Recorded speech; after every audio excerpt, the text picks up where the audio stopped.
Hi guys, it's Saturday.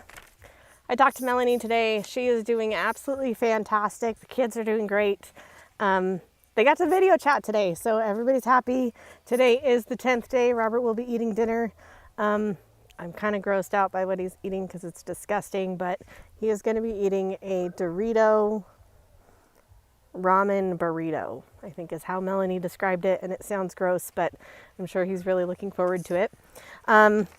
I was kind of upset last night, and I'm super excited because you guys did come out and decide we're going to meet at the jail tomorrow. So I'm really excited. Tomorrow night we're going to meet at 6.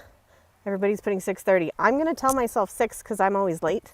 So I'm going to aim to be at the jail at 6, which means I'll probably be there by 6:30 because I'm coming from Twin, so it does take me a little bit. Bring chalk, bring signs. Remember, Robert is really big on educating the people that are holding him captive. They have a choice. So they have a choice in how they're treating him. They have a choice in doing the right thing. So keep your signs happy and positive. Bring chalk. If somebody can bring some music, that would be great too.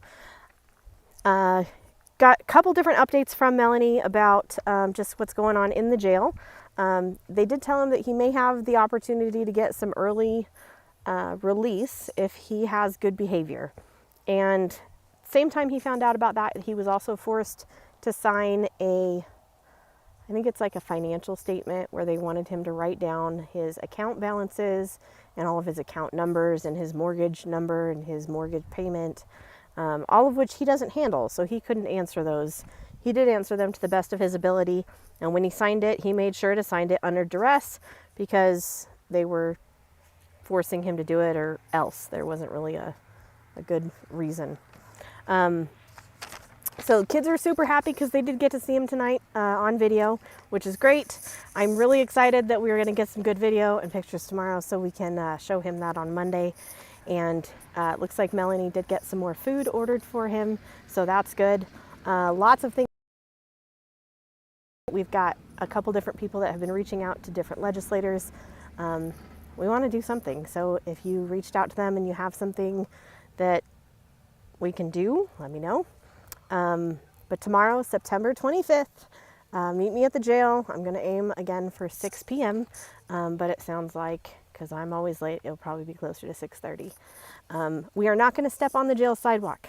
There are signs, and I'm not sure if those are because of us protesting there so frequently, but there are signs that say you can't protest on jail property. Even though it's public property, we can't go on that complex.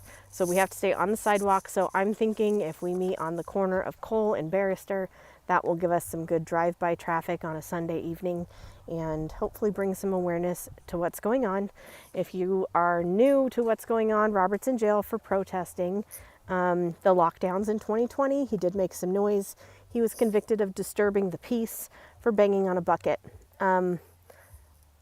We're going to have some more information hopefully coming out either tomorrow or Monday, a full story so you can read the full background of what happened leading up to this protest that led him to getting these charges.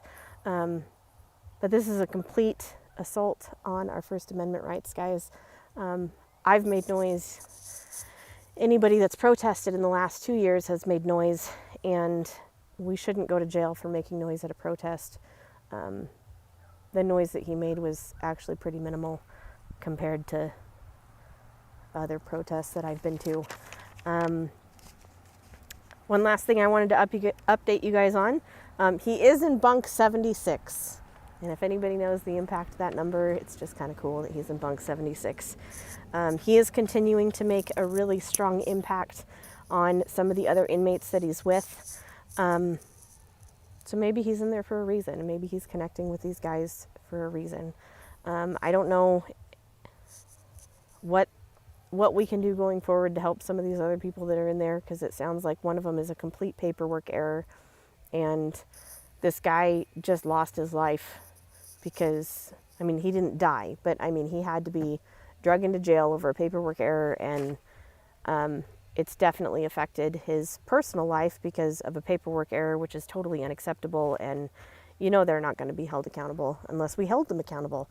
So we're going to focus on that, holding the right people accountable and What can we do to ensure this doesn't happen to us in the future or anybody else, because this just isn't right.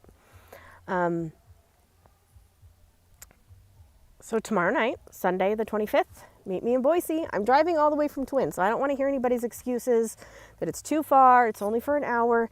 No, some of the best conversations that we have, guys, are when we're standing there, standing up for other people. So show up, even if it's just for an hour, because it's really only going to be an hour anyway. Show up, bring some chalk, bring some signs. Come see me, because I like making new friends, and if you're watching me, then obviously we need to be friends, because we probably align on something. So tomorrow night, 6:30, let's go for 6. Cole and Barrister, bring some chalk, bring some signs. And last thing, when you're writing letters, I hate doing this because I don't like giving out, sorry guys, there's a little bit of wind. Okay, I don't like giving out my address either, but you do have to put a physical address, some form of physical address on there as a return address, or he doesn't get the package or the letter. He did have, I think he said 4 or 5 today that he was told were rejected because we didn't have return addresses on them. So don't waste your stamp, don't waste your time writing the letter if you can't put a return address. They're not going to be able to tell if it's really your address, so get creative, guys. Come on. Use your imagination. Keep writing letters, keep making phone calls, and I'll see you tomorrow.